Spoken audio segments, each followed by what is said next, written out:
নমস্কাৰ বন্ধু বান্ধৱীসকল, আপোনালোকক স্বাগতম জনাইছোঁ ষ্টাডি অসম চেনেলটোলৈ। আজি আপোনালোকক শিকাম এভাৰেজ মানে গড়।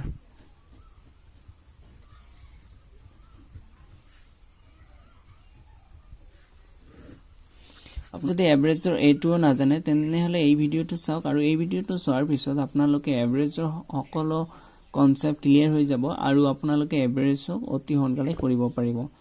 তো আপোনালোকক জনাই আছোঁ মই কনসেপ্ট মানে হল ধাৰণা।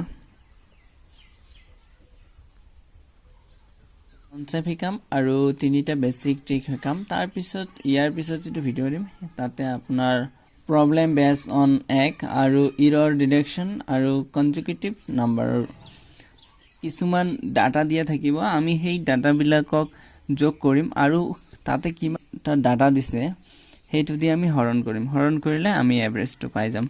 ধৰি লোৱা যদি ডাটা দিয়ে তো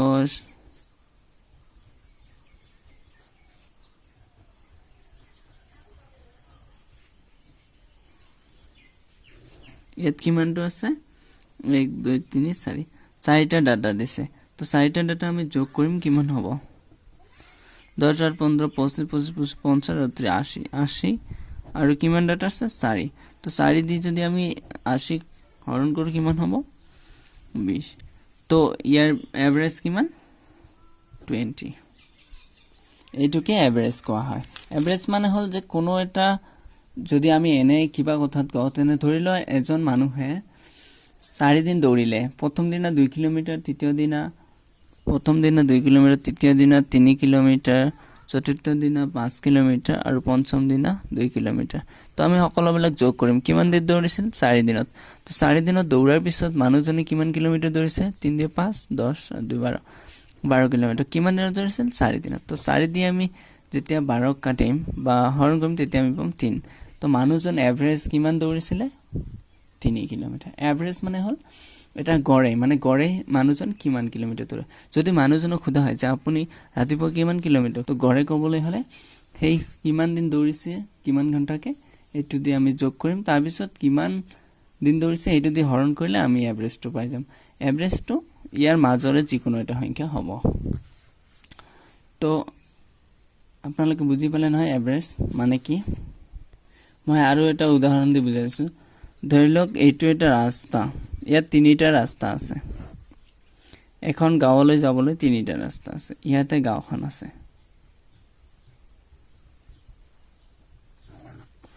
তো এই ইফালে দি যাওঁতে এই ৰাস্তাটো তিনিটা দোকান আছে।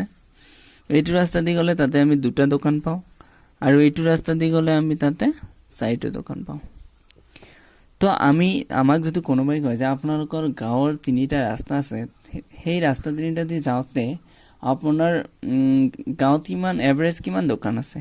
তো আমি এইবিলাক যোগ কৰি ল'ম। কিমান আছে 3 2 আৰু 4। তো কিমানটো ৰাস্তা 3টা, আমি 3 দি হৰণ দি দিম। তো কিমান হ'ব 3 দিয়ে 5 আৰু 4 9 আৰু 3। তো কাটিলে কিমান হয় 3। তো আমাৰ যেতিয়া কোনোবাই সুধিব তেতিয়া আমি কি ক'ম এভাৰেজ আমাৰ গাঁৱলৈ যাওঁতে 3টাকে দোকান পোৱা যায়। তো এইটোৱে হল এভাৰেজ বা গড়ৰ ধাৰণা। তো এতিয়া আপোনালোকক জনাইছো শৰ্ট ট্ৰিক জনাইছো আপোনালোকক তিনিটা। প্ৰথমতে আপোনালোকক জনাম অড নাম্বাৰৰ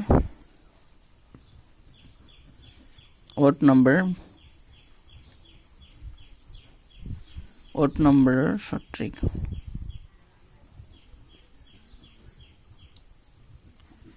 অড নম্বৰৰ শৰ্ট ট্ৰিক।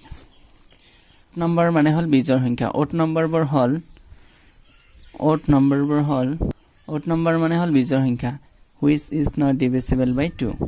যিবিলাক সংখ্যা আমি 2 ৰে হৰণ কৰিব নোৱাৰি সেইবিলাককে অড নম্বৰ বুলি কোৱা হয়। তো অড নম্বৰৰ এক্সাম্পল হল 1 3 5 7 9 11 13 etc। এইবিলাক হল odd number which is not divisible by 2। তো আমাৰ যেতিয়া অড নম্বৰ দিব উলিয়াব দিব যদি থাকে প্ৰথম 50ৰ অড নাম্বাৰ কিমান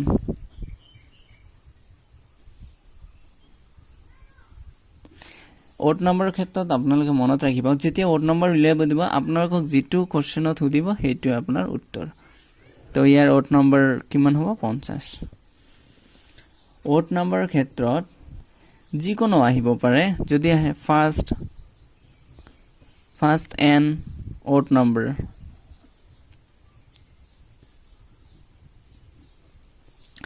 এন মানে আমি সেই সংখ্যাটোক বুজাম অড নাম্বাৰ সংখ্যা যদি দিয়ে ফাৰ্স্ট এন এনৰ জায়গাত এন মানে হল সংখ্যা আমি সংখ্যাক ধৰি লম যদি কয় প্ৰথম 75 ৰ অড নাম্বাৰ কিমান তেতিয়া হ'ব ডাইৰেক্ট 75 মানে আপোনালোকক অড নাম্বাৰ ক্ষেত্ৰত যেটো সুধিব সেইটোৱে আপোনাৰ উত্তৰ এটো মনত ৰাখিব যদি কয় 75 ৰ অড নাম্বাৰ কিমান 75 হ'ব 100 ৰ অড নাম্বাৰ কিমান যদি আপোনালোকক কয় ফাৰ্স্ট 65 ৰ অড নাম্বাৰ কিমান 65 হ'ব মানে অড নাম্বাৰৰ ক্ষেত্ৰত যেটো সুধিব সেইটোৱে আপোনাৰ লোকৰ উত্তৰ তো আপোনালোকক এটা পৰীক্ষাত আহা প্ৰশ্নৰ উদাহৰণ দি বুজাই দিছো এই প্ৰশ্নটো পৰীক্ষাত আহিছিল the average first 50 odd number first 50 odd number is option আসলে নিকো ধৰণৰ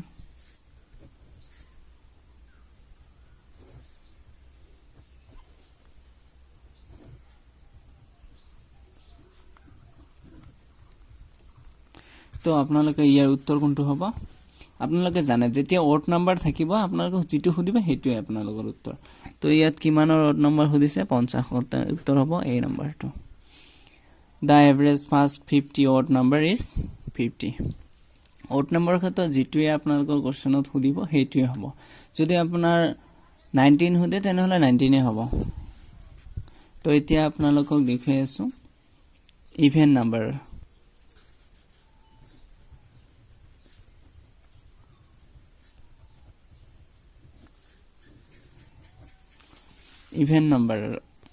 ইভেন নাম্বাৰ মানে হল বিষম সংখ্যা যিবিলাক আমি 2 ৰে হৰণ কৰিব পাৰি which is divisible by 2 2 4 6 8 10 12 etc that's an even number তো even number ক্ষেত্ৰত মনত ৰাখিব যদি average first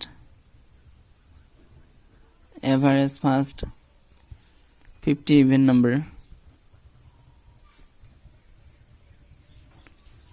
ইভেন নাম্বাৰ তেন্তে মনত ৰাখিব ইভেন নাম্বাৰৰ ক্ষেত্ৰত যেটো সংখ্যা দিব আপোনালোক উলিয়াব তাৰ লগত মাত্ৰ 1 যোগ দিব লাগিব তো ইয়াত দিছে 50 লগত আমি 1 যোগ কৰিম তেনেহলে কিমান হ'ব ইয়াৰ ইভেন নাম্বাৰ 51 আপোনালোকক ইভেন নাম্বাৰৰ ক্ষেত্ৰত মনত ৰাখিব ইভেন নাম্বাৰৰ ক্ষেত্ৰত যেটো উলিয়াব দিব তাৰ লগত 1 যোগ কৰি দিম তেতিয়া আমাৰ উত্তৰটো পাই যাম তো যেতিয়া দিব ধৰি লও যদি দিয়ে এভাৰেজ ফাৰ্স্ট 100 ইভেন নাম্বাৰ তেতিয়া 100 + 1 হ'ব 101 এটো হ'ব আপোনালোকৰ ইভেন নাম্বাৰ তো ইভেন নাম্বাৰৰ ক্ষেত্ৰত মনত ৰাখিব আমি সংখ্যা বিলাকক n বুলি ধৰিলো n+1 আপোনালোকৰ যেটো সংখ্যা থাকিব n মানে যেটো সংখ্যা দিব ধৰিলো যদি দিয়ে 65 + 1 হ'ব 66 ইভেন নাম্বাৰ হ'ব তো এনেকুৱা ধৰণৰ তো বন্ধুসকল দেখিলে নহয় কিমান আমি 1 সেকেন্ডৰ ভিতৰতে উত্তৰটো দেখিয়ে কব মানে প্ৰশ্নটো দেখিয়ে উত্তৰ কৰিব পাৰো তো বন্ধুসকল ভিডিওটো ভাল লাগিলে লাইক কৰিব শেয়াৰ কৰিব আৰু কমেন্ট কৰিব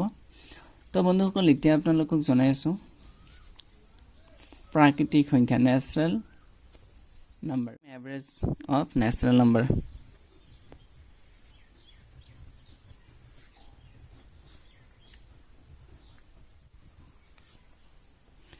এভাৰেজ অফ ন্যাচাৰাল নাম্বাৰ মানে প্ৰাকৃতিক সংখ্যা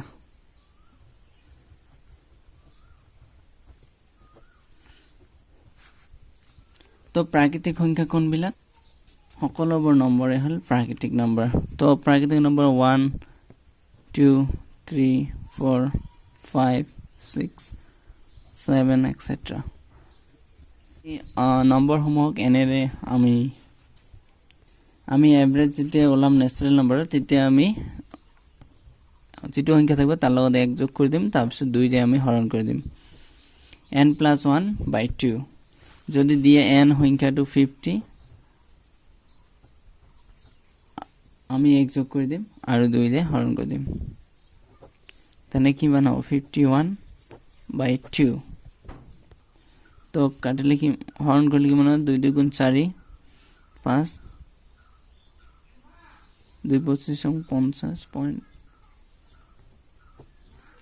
এইটো হ'ব আপোনাৰ প্ৰাকৃতিক সংখ্যা ন্যাচাৰাল নাম্বাৰ যেটো সংখ্যা থাকিব তাৰ লগত আমি 1 যোগ কৰিম আৰু 2 ৰে হৰণ দিম ধৰি লও 50 দি দিলে আমাৰ ন্যাচাৰাল নাম্বাৰ আমি 1 যোগ কৰিলো বাই 2 তো আমি এতিয়া বলো 51/2 তো হৰণ কৰিলে 20 আপোনালোকে এইটো একদম জিৰ' সত্য হয় তো আপোনালোকক ডাইৰেক্ট এটা বুজাই দি আছো ধৰি লও আমাৰ ন্যাচাৰাল নাম্বাৰ 1 ৰ পৰা 4 ললো 1 2 3 4 এইটো আমাৰ ন্যাচারাল নাম্বার ললো তো ইয়াত কিমানটো সংখ্যা আছে 1 2 3 4 তো আমি এটা যোগ কৰিম 3 3 6 আছে 10 আৰু আছে 4 তো আমি হৰণ দি চাম কিমান হয় 4 দি গিলে 4 2 গুণ 8 2 4 5 গুণ 20 2.5 পালো তো আমি এতিয়া পৰীক্ষা কৰি চাম যে আমাৰ ন্যাচাৰাল নাম্বাৰ যেটো ফৰ্মুলা আছে বা শৰ্ট ট্ৰিক আছে হেতু হয় নে নহয় তো আমি কি কৈছো যেটো সংখ্যা দিব উলিয়াব তাৰ লগত 1 প্লাস কৰিম আৰু 2 ৰে ডিভাইড কৰিম ইয়াত কেইটা সংখ্যা আছে 1 2 3 4 4 আমি ললো প্লাস 1 কৰিম আৰু 2 ৰে হৰণ দিম তো আমি কিমান পালো 5 5 2 ৰে হৰণ দিলে কিমান হয় 2.5 তো আমি এটো প্ৰুফ কৰি দিলো যে ন্যাচাৰাল নাম্বাৰৰ ক্ষেত্ৰত যেটো আমাৰ সূত্ৰ যেটো সংখ্যা থাকিব তাৰ লগত 1 যোগ কৰিম আৰু 2 ৰে হৰণ দিম তো আমি এটো ট্ৰেডিশনাল মেথড আৰু এটো আমাৰ শৰ্ট ট্ৰিক ইউজ কৰি তো বন্ধুসকল দেখিলে এতিয়া আপোনালোকক এটা উদাহৰণ দি দেখুৱাই দি আছো তো এতিয়া আপোনালোকক উদাহৰণ দি দেখুৱাইছো the average of 100 natural number এইটো প্ৰশ্ন পৰীক্ষাত আহিছিলে তো এটো আপোনালোকক দেখুৱাই দি আছো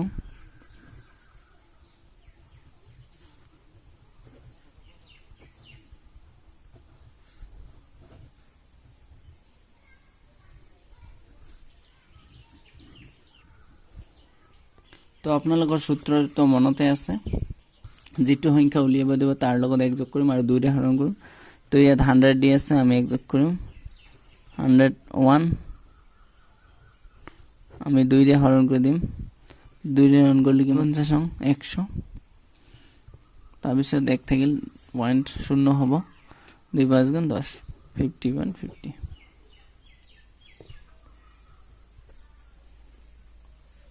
তো এইটোৱে হল আপোনালোকৰ ন্যাচাৰাল নাম্বাৰ তো বন্ধুসকল দেখিলে নহয় আমি 1 বা 2 সেকেন্ডৰ ভিতৰতে প্ৰশ্নটো চাই আমি উত্তৰ কৰি দিব পাৰো তো বন্ধুসকল ভিডিওটো ভাল লাগিলে লাইক কৰিব শেয়াৰ কৰিব আৰু চেনেলটো সাবস্ক্ৰাইব কৰিবলৈ নাপাহৰিব আৰু আপোনালোকে কেনেকুৱা ধৰণৰ ভিডিও বিচাৰে বা কোনটো টপিকৰ ওপৰত আপোনালোকক ভিডিও লাগে আপোনালোকে কমেন্ট কৰিব মই আপোনালোকক যিমান পাৰো সেই টপিকৰ ওপৰত ভিডিও দিবলৈ চেষ্টা কৰিম তো ধন্যবাদ বন্ধুসকল